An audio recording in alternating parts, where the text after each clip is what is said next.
गडचिरोली जिल्ह्यातील अनेक भागात LPG सिलेंडर जे आहे ते घरगुती सिलेंडरची कमतरताही मोठ्या प्रमाणात भासत आहे. घरगुती सिलेंडर वाटप जे आहे ते HP असो की इंडियन असो गडचिरोली जिल्ह्यात देणे पूर्णपणे बंद केलेले आहे एजन्सीनी. कारण की पुरवठा जे आहे ते वरून पुरवठा होत नसल्यामुळे सिलेंडर वाटप जे आहे ते बंद करण्यात आलेलं आहे.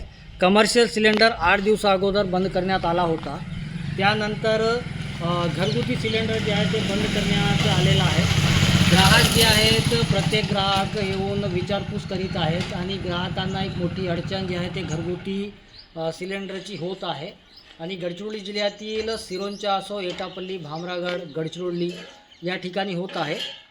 आणि सध्या एक अफवा पसरलेली आहे की डिझेल किंवा पेट्रोलची कमतरता होणार.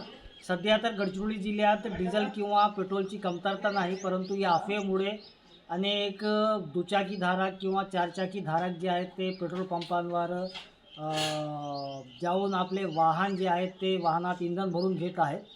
आणि हे अफवा कुठून पसरली हे नेमका स्पष्ट झालेलं नाही, परंतु गडचिरोली किंवा चंद्रपूर या 2 जिल्ह्यात ही अफवा जी आहे ते पसरलेली आहे. आणि घरगुती सिलेंडर जे आहे LPG सिलेंडर मिळत नसल्यामुळे घरगुती ग्राहक जे आहेत ते सध्या त्रस्त आहेत. आणि गडचिरोली जिल्ह्यातील दक्षिण भागात तेलंगणा राज्यातून सिलेंडर वाटप जे आहे ते मागणी तालुका प्रशासन किंवा जिल्हा प्रशासनाने केली आहे.